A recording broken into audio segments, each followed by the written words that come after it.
bienvenidos a otra emisión más de este podcast de Sin Atributos, otro de los grandes y pequeños podcasts que tiene la familia de Grado Cero. Y en esta ocasión vamos a hacerle un programa que, gracias al apoyo de la editorial Taurus, estamos aquí realizando, que va a ser justamente un comentario a un pequeño fragmento de La riqueza de las naciones que la editorial Taurus ha publicado bajo una colección que se llama Las grandes ideas. Esta ocasión pues se titula La mano invisible. Y antes de empezar, nosotros escuchamos la canción de The Who, Just Stand By Me. Pero bueno, para comentar en esta ocasión el libro de Adam Smith, estamos en la mesa Maribel López, Armando González, Alberto Casas y Jorge Rodríguez. Bueno, pues para empezar, valdría bien contextualizar la vida de Adam Smith, en qué formas o bajo qué ideas él comienza a desarrollar su propio pensamiento para poder escribir un libro que es bastante choncho en completo, ¿no? La edición completa son unas 1000 páginas, son 5 libros, y ahorita la editorial Taurus, que realmente utiliza una edición que se publica en Oxford y que realmente son las traducciones que hace editorial Taurus de esa colección que se publica en Oxford, ¿no?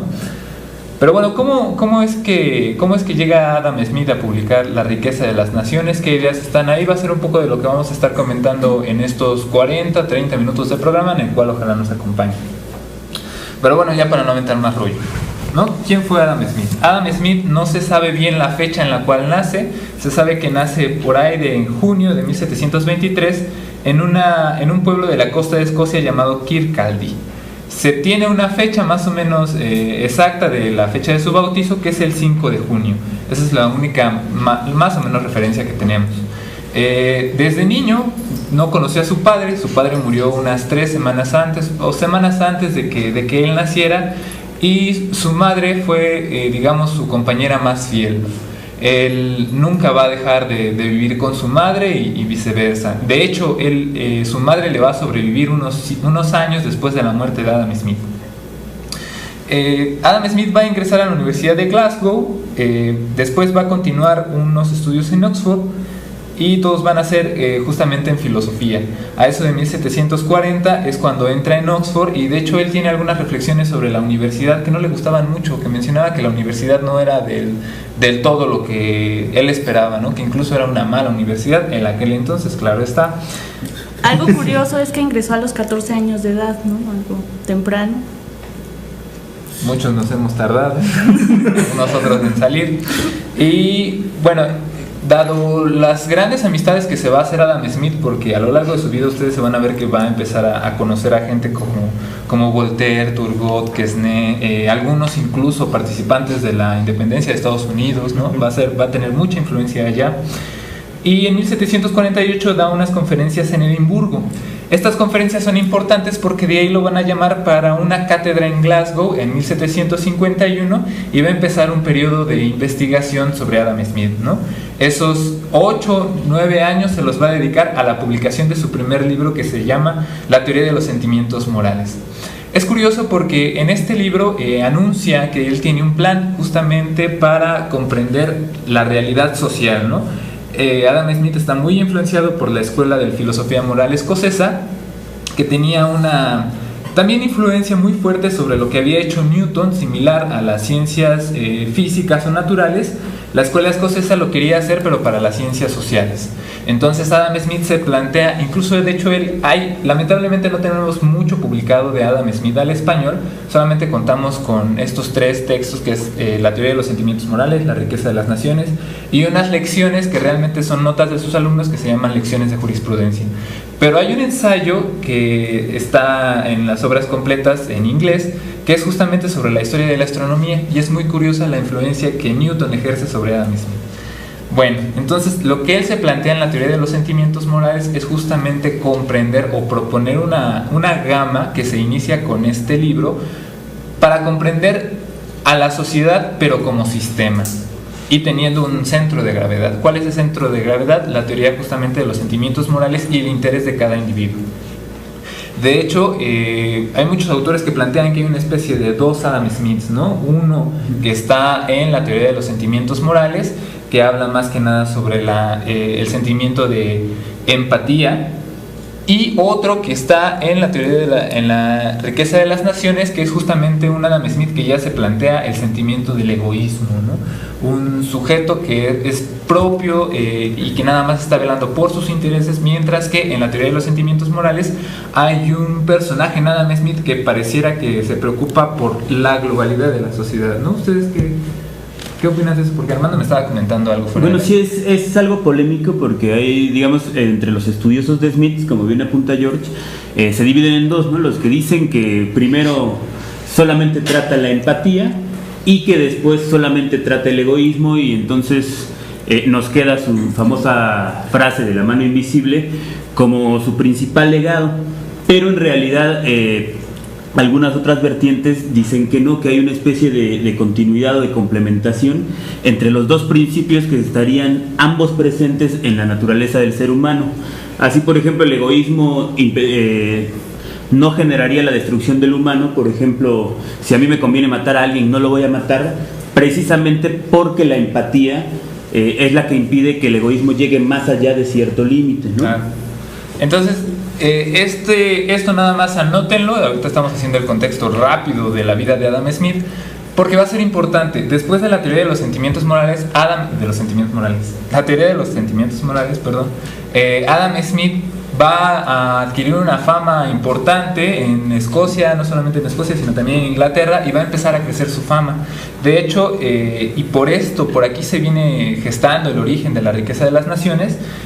Un señor llamado Charles Townsend, que es ministro de Economía con el gobierno de William Petty padre, va a quedar impresionado por la publicación de este libro y le va a solicitar a Smith en 1763 que sea tutor de su hijastro, el duque Buccleuch. Después de este periodo, en estos breves años de 1763 a 1767, Adam Smith va a recibir una pensión vitalicia de 300 libras para dedicarse a escribir justamente la investigación y causa sobre el origen de la riqueza de las naciones. Así es como se va gestando este libro, y va a durar unos 10 años en la investigación, y nos va a entregar lo que ahorita conocemos como la riqueza de las naciones, ¿no? El título abreviado. Para pasar de revista rápido lo que va a seguir siendo su vida después de esos años, también va a generar una fama importante y bastante influyente en el mundo de aquel entonces. Y en 1778, La riqueza de las naciones se publica en 1776. En el 78 es designado comisario de aduanas de Edimburgo. Comienza a ser solicitado como asesor para las decisiones de política, no solamente económica, sino también en aduanas y la relación internacional con otros estados, naciones. Él empieza a ser realmente muy buscado, no solamente por intelectuales, sino también por las personas que estaban ejerciendo decisiones en ese momento. Un dato curioso va a ser la relación que llega a tener con la independencia en Estados Unidos. Franklin va a ser uno de los que va a leer La riqueza de las naciones, y me parece que también va a leer la teoría de los sentimientos morales. Va a quedar influenciado por esto, y de alguna manera se va a ver reflejado en los movimientos a la larga que va a tener la historia de Estados Unidos, ¿no? De eso vamos a entrar un poquito en un momento. Cerca ya del final de su vida, Adam Smith es nombrado rector de la Universidad de Glasgow a 3 años de su muerte. Sin embargo, va a ser, él mismo lo va a decir, el periodo más feliz de su vida, ¿no? Y el 17 de julio finalmente muere a los 67 años. Pues ya dimos un repaso bastante rápido de la vida de Adam Smith. Entonces, ¿cómo podríamos nosotros acercarnos a esta obra de La riqueza de las naciones, ¿no? Para la gente que nos está escuchando, ¿cuál sería una buena introducción? ¿Ustedes qué les dirían? Bueno, quizá aquí es necesario mencionar algunas cosas antes. Dentro de esta revisión que ya diste de la vida de Adam Smith, hay una serie de personajes que son importantes destacar, ¿no? Uno de ellos, digamos, por el gran peso filosófico que le va a representar a Adam Smith. Recordemos que, bueno, para ese momento el estudio de la economía, propiamente llamada economía política, y la filosofía están muy estrechamente vinculados. Durante su formación en Glasgow, Adam Smith va a conocer al filósofo Francisco Hutchinson, ¿no? De quien va a recibir precisamente toda esta formación con respecto a la moral y al entendimiento de que todo establece o gira en torno a un orden natural. La idea de un orden natural que va a estar muy presente en La riqueza de las naciones de Adam Smith, pues precisamente lo toma de Hutchinson, ¿no? Cuando él está dando clase ahí en Glasgow, bueno, entra primero como profesor de lógica y después propiamente ya como profesor de moral, ¿no? Y es ahí, digamos, en este periodo donde se escribe la teoría de los sentimientos morales, en donde se establece, digamos, sí, esta aparente dicotomía, ¿no? que ya planteaban ustedes. Ahora, hay que decir que en ese libro, en realidad también Smith plantea no solamente estos dos sentimientos, en realidad hay una serie de sentimientos que son los que mueven, digamos, la conducta de las personas, en donde sí sale a relucir el sentimiento de empatía, porque es con el primer sentimiento con el que inicia ese libro, ¿no?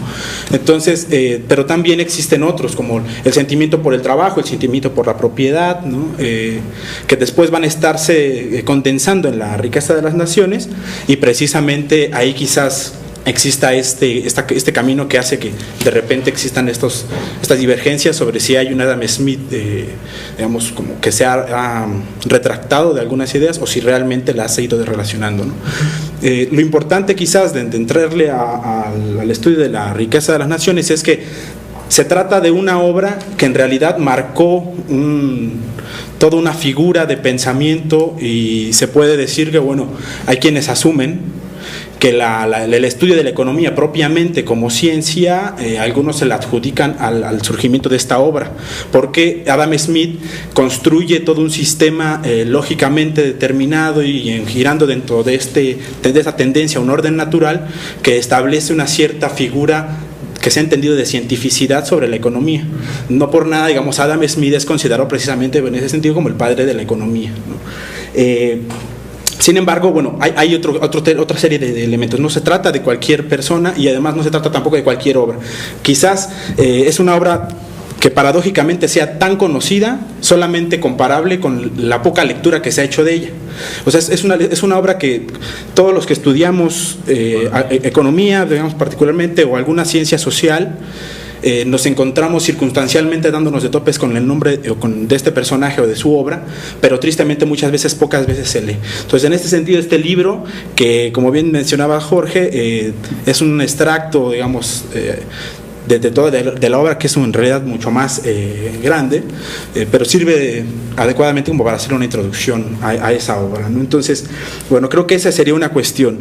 La otra, digamos, la filosofía de la moral que trae la formación, digamos, la corriente de pensamiento más naturalista de ese momento, no solamente está evidentemente en Adam Smith, hay que mencionar también, claro, otros grandes amigos suyos, por ejemplo, a David Hume, ¿no? este importante filósofo, porque finalmente Adam Smith no puede eliminar la situación concreta en la que se encuentra, la condición que algunos llamarán de clase a la que pertenece, y que eso es algo que no puede dejarse de lado a la hora de estudiar La riqueza de las naciones. En realidad, Adam Smith lo que establece con La riqueza de las naciones también establece las bases de un sistema discursivo también apologeta de un modo de producción para una clase industrial pujante, ¿no? Incipiente en ese momento todavía, pero que le va a representar el encuentro, digamos, la justificación lógica a sus otrora elementos, digamos, como no tan buenos que se tenía con respecto a la usura y este tipo de cosas. Entonces, cuando Adam Smith establece un sistema en donde el egoísmo parece ser una virtud, ¿no? Un poquito en este sentido cómo los vicios privados se convierten en virtudes públicas, esta idea de Mandeville, que hay que decir también, Adam Smith no estaba de todo de acuerdo con eso, ¿no? Porque él decía que entonces ahí se confundían completamente vicios y virtudes, ¿no?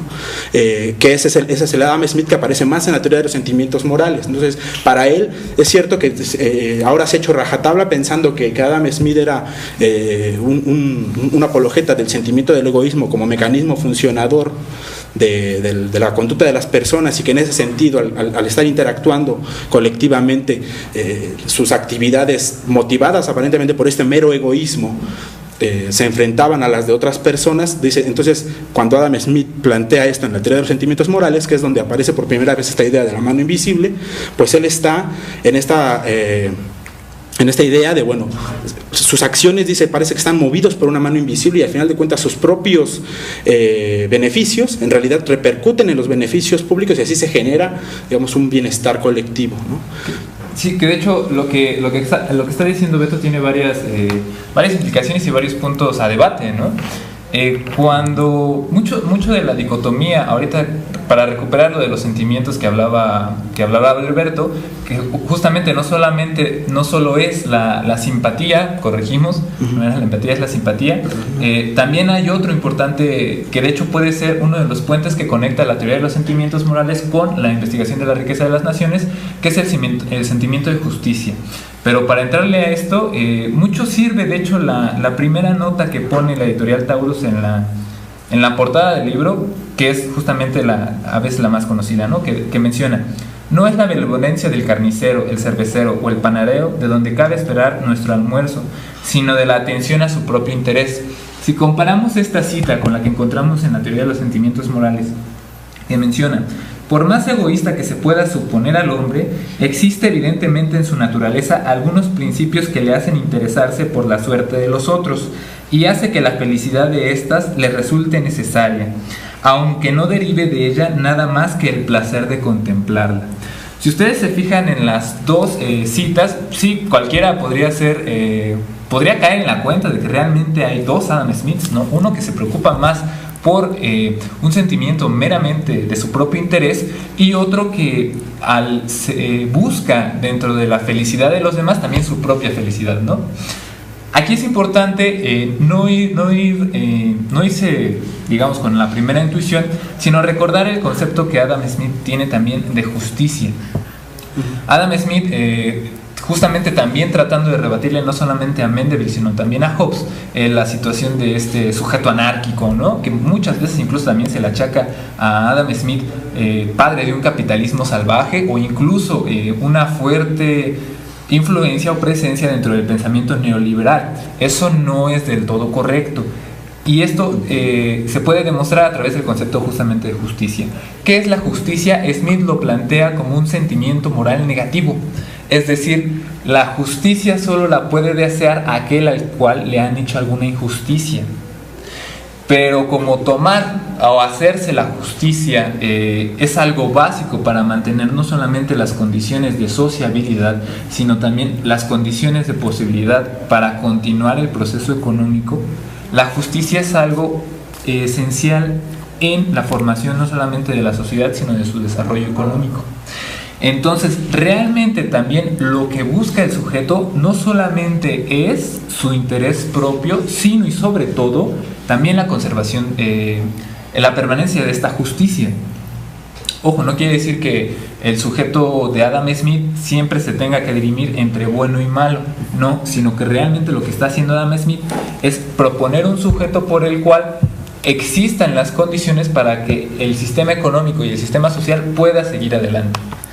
Esa pero, es una relación. claro, como bien apuntan ustedes, pero también hay que contextualizar, ¿no? En qué momento histórico Adam Smith vivió. Las condiciones eran muy diferentes a como actualmente las conocemos, ¿no? En este momento, pues apenas empezaba a gestar el capitalismo, e inclusive dentro de su obra nunca vamos a encontrar términos como el señor capitalista, sino, por ejemplo, utilizaba términos como el amo. Y es un momento en el cual, pues, se creía, ¿no? Se empezaba a...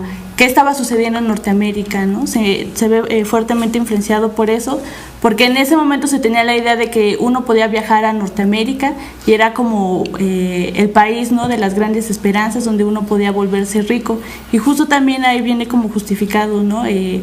La libertad del sujeto que tiene para invertir en la actividad que él decida, su capital, ¿no? Del propio sujeto sin que un Estado intervenga. Entonces creo que contextualizar históricamente la obra también tiene muchísimo peso. Bueno, sí, de hecho es algo también importante que se nos estaba pasando, bueno que nos lo recordó, porque no solamente Adam Smith, sino también justamente en la época estaba ocurriendo algo que venía gestándose, pero realmente se presenta como algo nuevo, que es la preponderancia del individuo sobre la comunidad.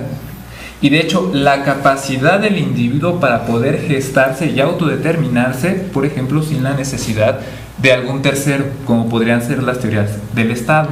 Ojo, Smith no estaba planteando una sociedad sin Estado, como muchas veces se lo han querido poner, o una sociedad que pudiéramos poner, trate de limitar o trate de borrar la figura del Estado. Ojo, Smith no está haciendo eso. Sin embargo, sí está viendo las posibilidades de que los individuos organizados socialmente bajo ciertos principios o ciertas reglas morales pueden constituir una sociedad no solamente que se mantiene y desarrolla, sino que al contrario permanece. Este es también, justamente como lo plantea Malibert, el sentimiento de la época, y Adam Smith es más reconocido extrañamente por eso, ¿no? La teoría de los sentimientos morales a veces no es tan resaltada como la riqueza de las naciones, y la riqueza de las naciones a veces no es tan resaltada como la influencia o la importancia que tuvo Adam Smith como padre del liberalismo económico. Claro, y hablar de Adam Smith pues es hablar, por ejemplo, de la división de trabajo que hace, es hablar de la famosa metáfora de la mano invisible, es también hablar de que pues la tierra es la que va a producir la riqueza. Bueno, ahí creo que en realidad ese es un elemento que a Adam Smith le sorprende de su viaje por Europa, cuando se está, digamos, haciendo esa especie de borrador para escribir la mano, para escribir la riqueza de las naciones. Él, durante su paso por Francia, conoce a Turgot, a Quesnay, estos famosos fisiócratas, ¿no?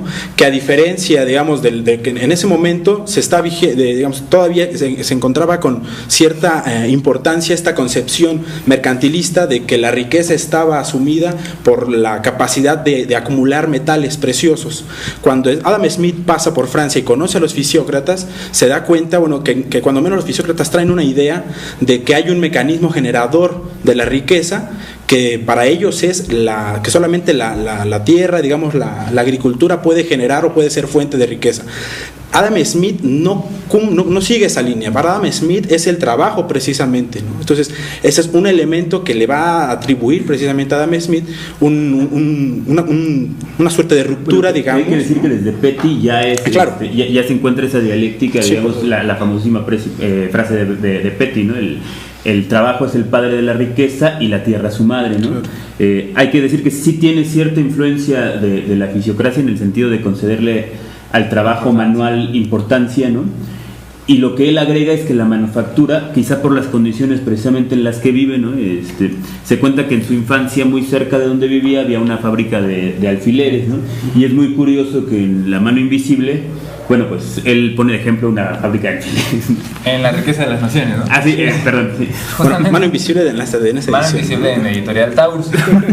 Ya que estamos entrando a la obra de Adam Smith, conviene nada más aquí hacer una pequeña señalación que cuando nosotros hojeamos este título que nos presenta la Editorial Taurus, creo yo hay un pequeño problema, porque la editorial que nosotros tenemos bueno, más bien la edición que nosotros tenemos se debate entre estos aparentes Smiths que pueden existir. El Smith que es bastante liberal, que no concede ni una intervención estatal, ¿no? Realmente Adam Smith no era eso que a veces nos pintan, o que a veces incluso profesores neoclásicos quieren pintar como Adam Smith, el padre del liberalismo y el Estado no mínimo sino cero. Esta edición puede que sea un poco, o puede que pueda apoyar ese tipo de argumentos, pues la división de los capítulos es un poco complicada. Justamente, aparte de que están un poco modificados los títulos, el último capítulo es el de los sistemas agrarios.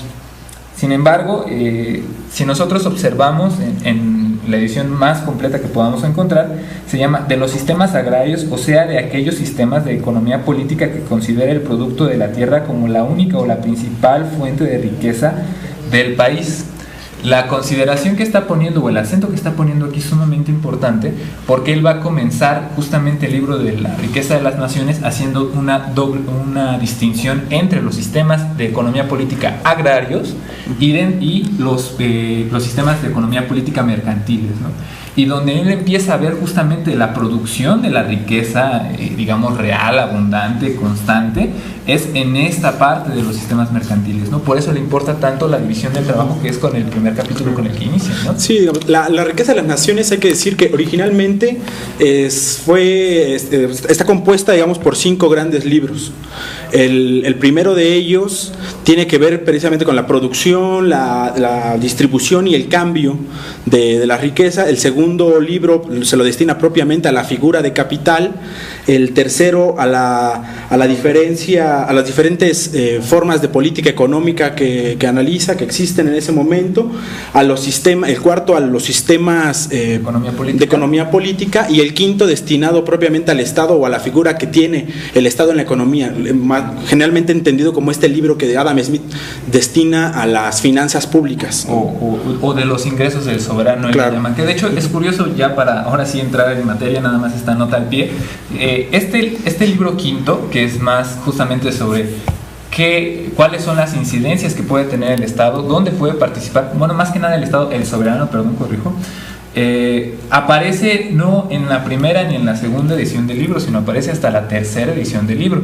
Eso es algo curioso porque significa que Adam Smith todavía no lo tenía listo, al menos en la primera edición, sino que él, digamos así, lo corrige, ¿no? Es decir, me falta esto y lo añade a la riqueza de las naciones, y estos 5 libros ya es la edición definitiva con la que conserva Adam Smith, ¿no? Otro punto para aquellos que hablan de Adam Smith como un liberal a ultranza. Bueno, acá también en la riqueza de las naciones, Adam Smith va a iniciar a tratar el tema de la división del trabajo. Él va a recalcar que parte de la naturaleza del humano pues es esta propensión a trocar, a permutar, a cambiar una cosa por otra, y esto es lo que va a originar, esta capacidad de intercambio es lo que va a originar la división de trabajo, que prácticamente es la división de una rama en pequeños oficios. Y bueno, él, como antes lo habían mencionado ustedes, pues no es de que el individuo esté buscando el beneficio que esta división de trabajo pueda generar ese beneficio para toda la sociedad, sino lo que al individuo le mueve es su propio beneficio. Y él va a recalcar, ¿no? No nos dirigimos a su humanidad, sino a su propio interés. Y nunca hablamos de nuestras necesidades en ese intercambio, sino del interés que le puede generar, ¿no?, este intercambio. Dentro de los beneficios que esta división de trabajo va a traer para la sociedad es un mayor progreso en la capacidad productiva del trabajo, y también que los individuos pues desarrollen una mayor habilidad y destreza en las actividades que van a ir desarrollando. Aunque, bueno, muchas veces se ha planteado que Adam Smith es un ególatra, bueno, más bien ególatra, adulador de esta técnica que aparece dentro del periodo el cual él está analizando. Esto no lo hacía ciego a las posibles consecuencias que podía traer a los trabajadores una división del trabajo y una especialización misma del trabajo. Ojo, no queremos decir que Adam Smith sea un crítico acérrimo de la división del trabajo, sino que más bien él sí se logró dar cuenta de algunos efectos que podía generar este tipo de división y especialización laboral. Él mismo lo menciona, hacer una misma actividad repetida y que incluso puede llegar a ser aburrida, aturde o entorpece al trabajador. Claro. Yo no sé, digamos, realmente no estaría del todo seguro si Adam Smith se da cuenta, digamos, de esta condición del trabajo, o si realmente se impresiona por lo evidente, ¿no? O sea, digamos, al final de cuentas siempre el trabajo colectivo genera un mayor resultado, o resulta ser más productivo que el trabajo individual. Eso por una condición, digamos, podríamos decir, inmanente al trabajo mismo, a la condición del trabajo. Entonces, Adam Smith se sorprende, claro, él dice, bueno, parece ser que todas las bondades, y más o menos así inicia el capítulo, dice, ¿no? Parece que todas las bondades de la producción tal se deben a la división del trabajo, ¿no? Parece ser que de ahí vienen, dice él, ¿no? O sea, ni siquiera tiene del todo esa certeza. Y después se da cuenta que dice, claro, bueno, evidentemente si una persona se dedica a hacer toda la actividad que conlleva a realizar, él dice, bueno, a lo mejor un alfiler o un clavo, por muy especializado que sea, por muchos años que lleve haciendo esa actividad, en una jornada podrá producir X cantidad de clavos o de alfileres o lo que sea. Por otro lado, si fueran puras personas inexpertas, pero segmentando, haciendo esta división del trabajo, nos damos cuenta que se pueden generar todavía más que los que hizo una sola persona. Peor aún, dice él, y aun cuando él no cae en cuenta de esa condición, porque hasta pone un ejemplo de, pueden haber tantos niños trabajando así, condición muy habitual, digamos, también para ese momento, pero que evidentemente, repito, deja ver claro la condición que Adam Smith tiene con respecto a su entorno y a su condición histórica y económica determinada. Él no ve del todo mal que haya niños trabajando y que hasta ellos puedan ser tan productivos como un obrero en edad madura, ¿no? Entonces, para él, digamos, solamente se sorprende, por eso digo, se sorprende nada más de lo evidente de la productividad natural del trabajo, no así en esta condición de establecer realmente, creo, otros elementos más a profundidad del análisis de lo que después se entiende más como fuerza de trabajo. Sin embargo, en realidad hay que decir, bueno, representa cierto avance para el estudio de economía, pues sí, digamos, podemos aceptar esa condición, claro, ¿no? Pero creo que una parte importante del respeto, digamos, del recuerdo que se tiene de esa obra, creo que es más bien por otros elementos que han legitimado en cierta medida, no por ello necesariamente válidos, una condición de desarrollo pujante de la clase industrial o burguesa industrial de ese momento, ¿no? Entonces, creo que es por ahí esa cuestión. Claro. Entonces, porque él dice, bueno, entonces, si hay esta productividad del trabajo, ¿a qué se debe? Y él después se va a empezar a meter en diferentes problemas, digamos, cuando menos él plantea así 3 posibilidades. Dice, bueno, la mayor productividad del trabajo está determinada en una cuestión, digamos, punto número 1, por la destreza que cada trabajador pueda tener. 2, que en la medida que se segmenta la división del trabajo, bueno, que se hace la división del trabajo, se puede ahorrar tiempo en el paso de una actividad a otra. Y 3, porque generalmente también hay alguna especie de maquinaria que posibilita una mayor producción, ¿no? Entonces, y él, digamos, de ahí le sirve mucho para establecer desde ese primer capítulo la entrada del Estado.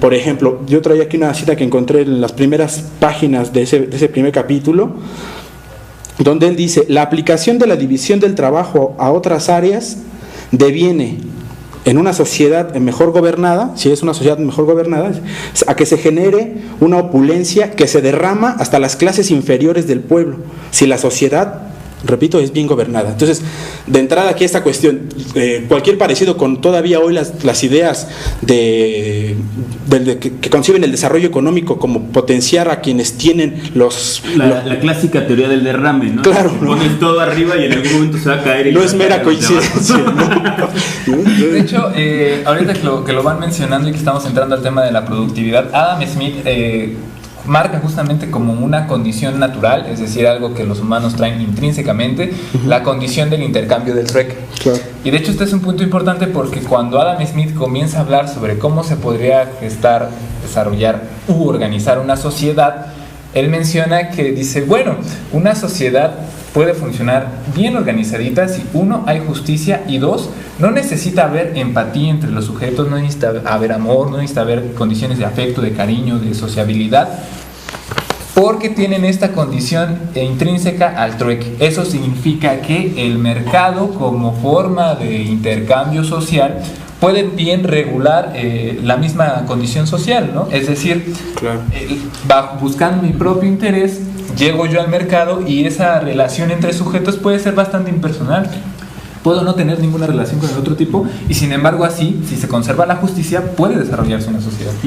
Claro, y en ese sentido es, digamos, como normalmente se toma solo esta parte para decir que Smith era el gran ideólogo de la sociedad sin Estado, ¿no? Pero no es cierto, en realidad lo que él está planteando, lo está planteando en un contexto en el que el gobierno, el soberano, los reyes en ese momento, otorgaban los monopolios comerciales a sus cuates, ¿no? Lo que aquí en México conocemos como dar una concesión para un negocio a tu compadre, ¿no? Era muy parecido en Europa, nada más que lo hacían a los lores con títulos de nobleza y les concedían unos monopolios comerciales. ¿Y a quiénes se dedicaban? Y eso hacía carísimo el comercio. Claro. Les generaba beneficios exorbitantes tanto a la corona como a los lores. y a los consumidores y a los productores los dejaba prácticamente Claro, baratos. precisamente porque esas concesiones giraban en torno propiamente del comercio.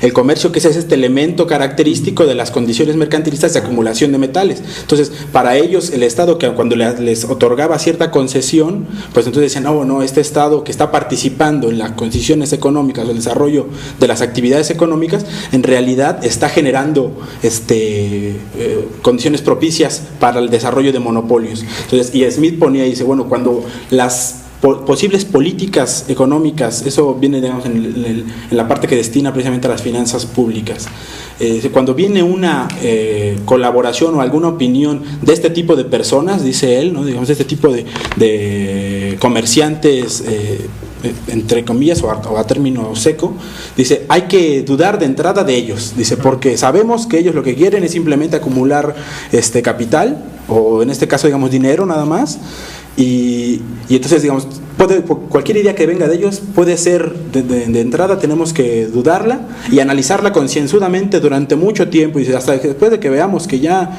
no tiene ningún tipo de jiribilla, entonces, bueno, la podemos utilizar. De hecho, nota, eso es algo bien curioso, porque Adam Smith escribe en ese mar de páginas una frase que no recuerdo bien la página, dice, hay que ser enemigos de la innovación, entendido como la innovación de reformas y sacar a lo loco situaciones que vayan a cambiar las relaciones comerciales, ¿no? Por eso creo que, digamos, no es del todo errado considerar precisamente esta cuestión, entender a Adam Smith como alguien que quiere, que no confía propiamente en los meros mercantilistas y que trata de priorizar actividades de producción. ¿Para quiénes? Pues precisamente para las pequeñas clases, que en ese momento son pequeñas clases de producción industrial, ¿no? Entonces, no te metas, Estado, en la cuestión de conceder ciertos tratos de comercio, y mejor déjanos trabajar, que en realidad es aquí donde se genera la riqueza. Pero ellos, y por eso la predominancia de anteponer esta condición individual a lo social. Y entonces, por ello, se necesita un Estado que únicamente garantice estos elementos de justicia. Solamente las personas, si les dejas este espacio de acción, ellos mismos pueden generar bondades, ¿no? Virtudes al sistema, porque en realidad sus mecanismos están moviéndose por una condición de diversos sentimientos que parecen ser regulados por una mano invisible, dice él. Entonces el Estado solamente debe considerarse en una actividad muy reducida. Exacto. De hecho, él en el capítulo quinto, marca las actividades que debe de realizar el soberano y las virtudes que podría tener ese soberano. Son 4 o 5, me parece. Uno es defender la sociedad contra la violencia e inclusión de otras sociedades independientes, es decir, evitar el conflicto. Una vez que se evita el conflicto, la segunda acción del Estado debe de ser administrar exactamente la justicia para cada individuo. Esto significa que cada individuo pueda poseer la libertad de poder ir al mercado comercial. Una parte que se me hace un poco chistosa, que hoy podríamos hablar como de construcciones y obras para el Estado, porque Adam Smith habla de que puede haber grandes construcciones o grandes actividades que a un individuo solo no le llamen la atención. Esas tienen que ser necesarias, por ejemplo, como la construcción de obras o la construcción de X, Y, Z cosa. Entonces, de esas cosas se tiene que encargar el Estado. Y algo curioso que lo distancia bastante de algunos pensadores neoliberales es justamente la administración de la educación, ¿no? El Estado debe de proporcionar una educación adecuada para que los sujetos sean, 1, productores, y 2, puedan ser buenos sujetos en sociedad que cuiden la justicia, ¿no? Claro. Pero bueno, teniendo este panorama ya más o menos amplio, que bueno, tocaron un tema muy importante, que es el mercado, ¿no? El tamaño del mercado, que Smith va a decir que la división del trabajo también va a estar limitada por esa capacidad de extensión de intercambiar que tenga una sociedad. Y es aquí cuando él va a recalcar, por ejemplo, el comercio de ultramar que se va a empezar a dar. Y de igual manera, por ejemplo, en el punto de asegurar como el territorio, que es como una tarea del Estado, va a poner como ejemplo lo de la ley de navegación, ¿no? Que dice que, bueno, en esta ley pues los barcos de Inglaterra van a tener el derecho de poder intercambiar o de poder navegar en esa zona bajo cierta supervisión. Entonces aquí es también, ¿no?, como un punto clave en cuanto a la referencia de Adam Smith, porque también se va a decir todo eso de la economía del mercado, todo eso, ¿no? Él va a recalcar que se debe de tener un mayor mercado para que también esta división de trabajo sea más profunda, y a la vez estos oficios que vayan surgiendo, por ejemplo los filósofos, no nada más como el trabajo manual, también va a representar, ¿no?, como la opulencia de la sociedad. Claro, porque precisamente las personas, uno de los sentimientos que van regulando, digamos, su forma de relacionarse, que trae desde la teoría de los sentimientos morales, es precisamente esta tendencia de las personas a intercambiar cosas, ¿no? El mismo Smith en la teoría de los sentimientos morales pone esta idea de que tampoco se necesita, digamos, tener completamente toda la opulencia para poder vivir, digamos, bien, ¿no? Pero digamos con ciertos matices ahí. La cuestión es que para él, si el trabajo genera un excedente y entonces nosotros no necesitamos cierta cantidad de esos productos del trabajo, el resto está destinado al intercambio. Como esta actividad está reproduciéndose por las demás personas, o si hacemos que esas personas se reproduzcan de esa manera, siempre genera una posibilidad excedentaria, y entonces siempre hay una condición de mejora, de desarrollo y de crecimiento económico. Entonces el Estado, dejemos que no se meta en cómo se relacionan las personas, dice Smith, y dejémosle solamente estas tres condiciones que mencionaba Jorge, ¿no? Que garantice primero la seguridad nacional, es decir que, ojo aquí, creo hay un elemento ahí oculto, digamos. Entender que el Estado proteja la seguridad nacional es entender la protección de la propiedad dentro de un espacio geográfico determinado y denominado como Estado-Nación. Pero de ahí, digamos, que haya respeto entre naciones, digamos, que no haya invasiones. El segundo precisamente es, bueno, si ya me estoy cuidando de los que están afuera, ahora me cuido de los que están adentro, ¿no? Entonces el segundo punto que Adam Smith destina al Estado es que haya justicia entre las personas, respetar estas condiciones de la individualidad, ojo, de la individual en condiciones de defensa de la propiedad que tienen las personas. Entonces, por eso repito, la cuestión de Adam Smith con respecto al gran aporte que hace a la figura del desarrollo del modo de producción capitalista en cuanto a la figura sistémica y que tiene un orden natural. Entonces, si se protege esta cuestión individual, pues bueno, existe ya otro paso ahí. Y entonces la tercera gran opción es esta tercera gran actividad es que haga de la construcción de diferentes elementos que posibilitan el desarrollo de esta propiedad privada y la acumulación posterior de capital.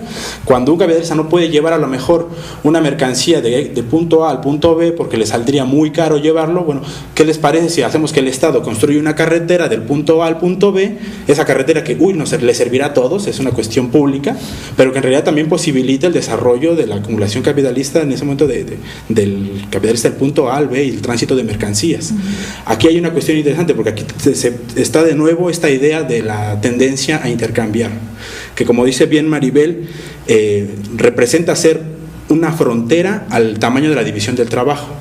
Y entonces en ese sentido la amplitud del mercado, ¿no?, que es donde se condensa esta figura económica de la mano invisible, tiene que estar medida por entonces la condición que existe de demanda ahí, ¿no? Cosa interesante porque uno puede leer, cuando se lee la riqueza de las naciones, uno encuentra ahí una categoría que para muchos economistas parecía olvidada y se la adjudicaban a otro gran economista después, digamos, o cuando menos se volvió muy conocido, que es Keynes, ¿no? Esta idea de la famosa demanda agregada, que muchos dicen es que esa es invención de Keynes, ¿no? Curiosamente Smith habla de la demanda agregada y lo pone hasta con ese nombre, ¿no? La demanda agregada de tal condición, la demanda realmente efectiva que existe, que posibilita esta condición de intercambio y por ende también la condición de división del trabajo, y entonces en ese sentido también la posibilidad de generar esta condición de derrama económica en un proceso que, repito, tiende a una condición de orden natural, ¿no? Entonces interesante, digamos, que aparezca en este en este texto tan desconocidamente importante en profundidad por muchos estudiosos, porque en realidad ahí podemos ir percatándonos y empezar a cuestionar otras cosas, que en realidad qué tan liberales son los llamados neoliberales y qué tan clásicos son los llamados neoclásicos, porque existe también ese debate, en qué medida dicen, ahora se justifican mucho estas posturas de, es que no entendieron bien lo que fulanito decía, ¿no? No, es que el Estado es una traba. Y bueno, ¿traba en qué sentido para ellos, ¿no? Entonces, esa concepción que tiene Adam Smith al respecto. De hecho, con lo que hemos venido comentando, ya vimos que Adam Smith sí parte no del individuo, más bien de los sentimientos que pueden gobernar una sociedad de individuos y cómo estos individuos prefieren su bienestar. Si seguimos la lógica de esto, el individuo prefiere su bienestar, las primeras condiciones que él puede llegar a tener, primero su familia, después los demás. Si ya tenemos un conglomerado de individuos, eso significa que se preferirá una identidad nacional y después el resto. Así se va construyendo la idea. Aquí estamos haciendo un ejercicio de abstracción que evidentemente en Smith no está. Pareciera que estamos tratando de construir un tipo ideal al estilo de Max Weber, pero cuando Smith hace este tipo de sujeto dentro de sociedad, aquí viene la metáfora de la mano invisible, y la cito. Al preferir dar su apoyo a la industria interna antes que a la externa, solo busca su propia seguridad, y al dirigir tal industria de tal manera que su producción tenga el máximo valor, solo busca su propia ganancia, y en esto, al igual que en muchos otros casos, ocurre que está dirigido por una mano invisible para promover un fin que no formaba parte de sus intenciones. La referencia de lo de la mano invisible de Adam Smith no solamente se va a repetir en La riqueza de las naciones, también va a estar una vez en la teoría de los sentimientos morales y en el ensayo sobre astronomía con el cual comenzamos comentando la obra de Adam Smith. Esto es importante porque Adam Smith tampoco va a ser ciego a que, bueno, si cada quien persigue su propio interés, va a haber momentos en los cuales la sociedad choque esos intereses.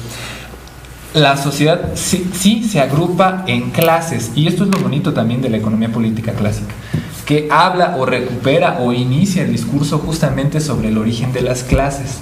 Aquí es curioso Smith cómo empieza y cómo termina, o al menos más bien cómo nos lo presentan en este libro de La mano invisible, y cómo recorre Smith los primeros 4 libros de La riqueza de las naciones, porque empieza justamente uno con la división del trabajo, y el libro quinto, que termina con el sistema de economía política agraria, termina justamente con la descripción de las clases y cómo se forman estas clases a partir de la posesión heredada de la tierra. Esto es importante porque sí inicia un discurso justamente de clase, pero a la vez inicia también un discurso con perspectiva de clase. Y eso va a ser lo importante, y si observamos, por ejemplo, los manuscritos del 44, es un diálogo constante de Marx con Smith, y justamente en el tema de la propiedad de la tierra. Cuando Smith trata de hablar sobre la constitución de las clases en la sociedad capitalista, cuando Marx trata de hablar de este tema, realmente es también un diálogo no solamente con muchos socialistas franceses de la época, sino también con Smith. Y de hecho nosotros observamos en los primeros manuscritos una selección muy selecta, una selección decidida, concienzuda de algunos pasajes que hay en Smith sobre la mano invisible. Y de hecho que es uno de los aportes recientes del doctor Veraza, que se comentó también en otro, que se le hizo un programa en el proyecto de Prometheus, justamente como la construcción de clases dentro del sistema capitalista parte de la propiedad sobre la tierra, ¿no? Y en este caso de la propiedad privada de la tierra. Y ahí es donde empieza una de las críticas más fuertes que va a recibir Adam Smith, ¿no? Claro, digamos, finalmente esto que menciona Jorge es bastante controversial, necesitamos, digamos, una discusión un poco más elaborada ahí, pero sí, ciertamente uno podría rastrear este tipo de elementos en esta lectura que se ha hecho de la obra de Smith, ¿no? Quizás otra crítica fuerte que se le hace a Smith, y creo yo que con justeza, es esta condición. Primero, sí reconoce, y eso es una cuestión, digamos, de valía para su condición, es encontrar el trabajo como la única condición mediadora de la riqueza, ¿no? O posibilitadora de riqueza. Sin embargo, después, cuando se empieza a meter en esa cuestión de que existe un precio natural y un precio nominal, ¿no? O establecido más como por condiciones de mercado, en cuando lo que podemos entender este precio natural como lo que después vendrá a ser entendido como precio de costo. Y precisamente ahí se encuentra un elemento un poco contradictorio con la concepción, creo yo, de Smith, que después generó una idea de establecer la riqueza o una interpretación diferente de encontrar el valor de las cosas con respecto al costo, ¿no? y al establecerle una condición más subjetiva. ¿Por qué? Porque Smith sí inicia con esa condición del trabajo, y ahí es un paso importante que después vendrá a revolucionar todavía más Ricardo y posteriormente Carlos Marx.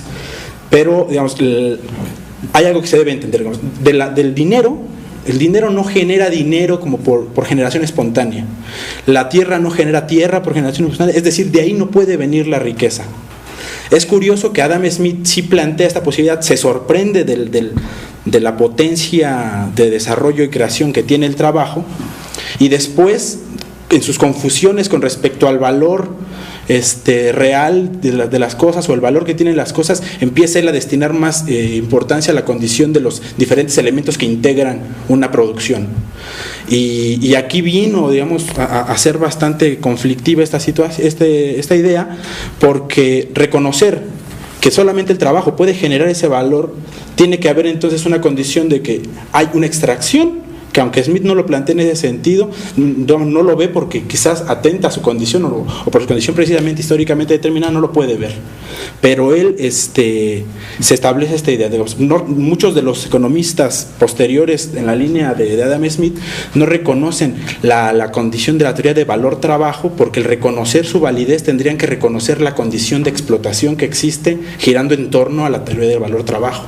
Y muchos de ellos no pueden, digamos, asumir que existe esa condición, como en un orden natural puede haber la explotación como condición natural. Entonces para ellos eso no puede ser posible. Entonces después que aparece, bueno, pues tenemos estos elementos y dicen, pues estas cosas integran un costo, y entonces sobre ese costo establecemos un precio, una ganancia, y el mercado intentará regular los precios sobre el natural y el nominal, y la mano invisible dirá más o menos por dónde, ¿no? Y eso es una condición, digamos, que al final después desechan estos primeros pasos que sí dio Adam Smith para concebirse su propia idea, ¿no? Entonces resulta que al final de cuentas esta mano invisible parece que le dio artritis, bueno, ¿no? Es que además hay una cosa muy interesante sobre la mano invisible, porque es precisamente la metáfora está haciendo como alusión a un sujeto invisible, ¿no? ¿De quién es la mano invisible? Y esto no lo podemos desligar de la concepción religiosa de Smith. Smith era totalmente cristiano. Entonces la mano invisible, ¿no?, la que genera todos los sentimientos buenos del hombre y evita que la sociedad entre en el caos y genera ese orden, es la mano de Dios para Smith, ¿no? Esa es otra cosa muy polémica, porque en realidad cuando estamos apelando a que la mano invisible nos dirija el mercado, es lo mismo que encomendarnos a Dios para que nos vaya bien, ¿no?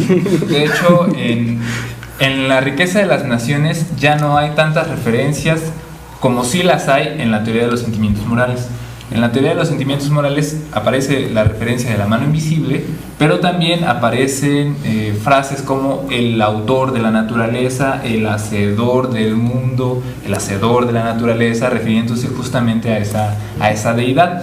Pero si se fijan, y el tiempo siempre es negativo con nosotros, medio tratamos de darles una revisión panorámica de lo que es el pensamiento de Adam Smith, lo que podemos encontrar a lo largo de su trayectoria. No somos expertos, pero bueno, tratamos de hacer el intento, y pues los dejamos para la reflexión de estos temas. No sé si alguien tenga más algo que decir, que agregar. Pues invitar a que lean la obra, porque realmente es una obra que ha marcado la historia de la humanidad, ¿no? Y ha influido pues hasta nuestros días. Entonces es una obra que no puede pasar por alto. Y pues bueno, sin nada más que decir, nos despedimos. Esperamos que les haya gustado el programa, que les haya servido principalmente, y cualquier duda, ya sea con nosotros o con su profesor de confianza, pueden acudir. Mucho mejor, o mejor, vayan a leer Smith. Vayan, lean un ejercicio. Pues, sin más por el momento, nos despedimos. Sí. Bueno, pues hasta luego. Bye.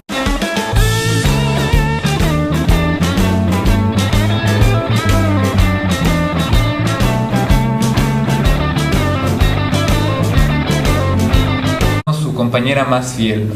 Él nunca va a dejar de vivir con su madre y viceversa. De hecho, su madre le va a sobrevivir unos años después de la muerte de Adam Smith. Adam Smith va a ingresar a la Universidad de Glasgow, después va a continuar unos estudios en Oxford y todos van a ser justamente en filosofía. A eso de 1740 es cuando entra en Oxford, y de hecho él tiene algunas reflexiones sobre la universidad que no le gustaban mucho, que mencionaba que la universidad no era del todo lo que él esperaba, ¿no? Que incluso era una mala universidad en aquel entonces, claro está. Algo curioso es que ingresó a los 14 años de edad, ¿no? Algo temprano. Muchos nos hemos tardado, nosotros en salir. Y bueno, dado las grandes amistades que se va a hacer Adam Smith, porque a lo largo de su vida ustedes se van a ver que va a empezar a conocer a gente como Voltaire, Turgot, Quesnay, algunos incluso participantes de la independencia de Estados Unidos, ¿no? Va a tener mucha influencia allá. Y en 1748 da unas conferencias en Edimburgo. Estas conferencias son importantes porque de ahí lo van a llamar para una cátedra en Glasgow en 1751, y va a empezar un periodo de investigación sobre Adam Smith, ¿no? Esos 8, 9 años se los va a dedicar a la publicación de su primer libro, que se llama La teoría de los...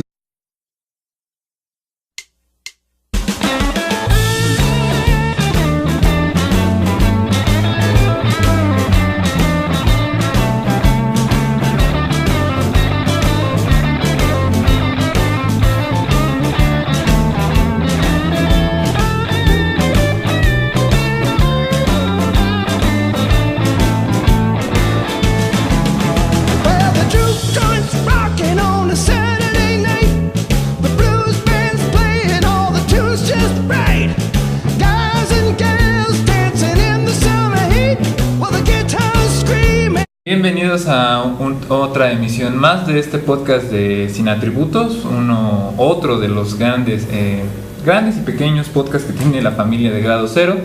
Y en esta ocasión vamos a hacerle un programa que, gracias al apoyo de la editorial Taurus, estamos aquí realizando, que va a ser justamente un comentario a un pequeño fragmento de La riqueza de las naciones que la editorial Taurus ha publicado bajo una colección que se llama Las grandes ideas. Esta ocasión pues se titula La mano invisible, y antes de empezar nosotros escuchamos la canción de The Who, Just Stand By Me. Pero bueno, para comentar en esta ocasión el libro de Adam Smith, estamos en la mesa Maribel López, Armando González. Sentimientos morales. Es curioso porque en este libro anuncia que él tiene un plan justamente para comprender la realidad social, ¿no?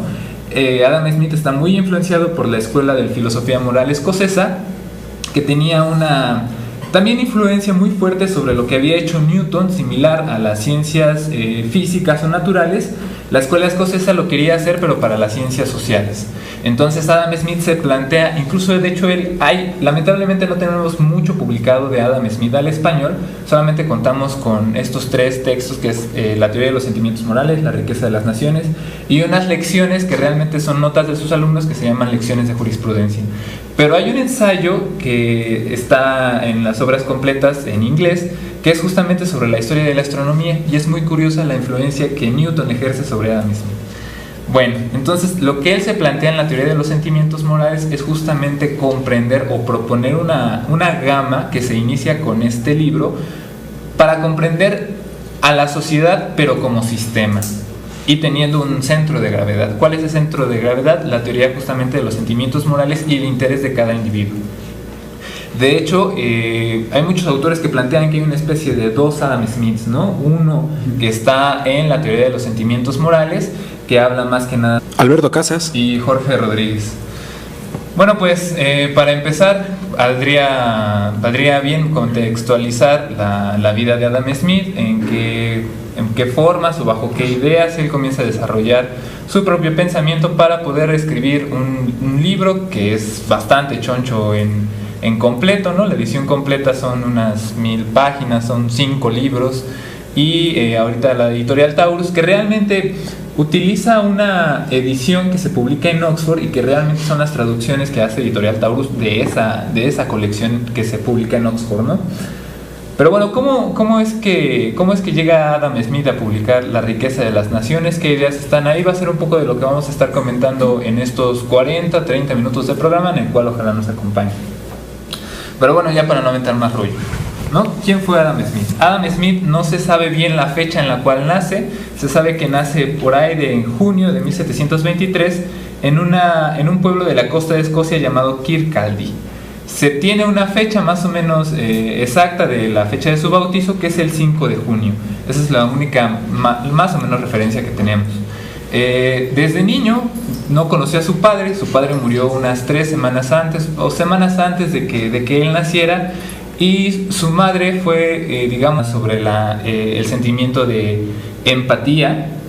Y otro que está en la teoría en la riqueza de las naciones, que es justamente un Adam Smith que ya se plantea el sentimiento del egoísmo, ¿no? Un sujeto que es propio y que nada más está velando por sus intereses, mientras que en la teoría de los sentimientos morales hay un personaje en Adam Smith que pareciera que se preocupa por la globalidad de la sociedad, ¿no? ¿Ustedes qué opinas de eso? Porque Armando me estaba comentando algo fuera. Bueno, sí, es algo polémico porque hay, digamos, entre los estudiosos de Smith, como bien apunta George, se dividen en dos, ¿no? Los que dicen que primero solamente trata la empatía y que después solamente trata el egoísmo, y entonces nos queda su famosa frase de la mano invisible como su principal legado, pero en realidad algunas otras vertientes dicen que no, que hay una especie de continuidad o de complementación entre los dos principios que estarían ambos presentes en la naturaleza del ser humano. Así, por ejemplo, el egoísmo no generaría la destrucción del humano. Por ejemplo, si a mí me conviene matar a alguien, no lo voy a matar, precisamente porque la empatía es la que impide que el egoísmo llegue más allá de cierto límite, ¿no? Claro. Entonces, esto nada más anótenlo. Ahorita estamos haciendo el contexto rápido de la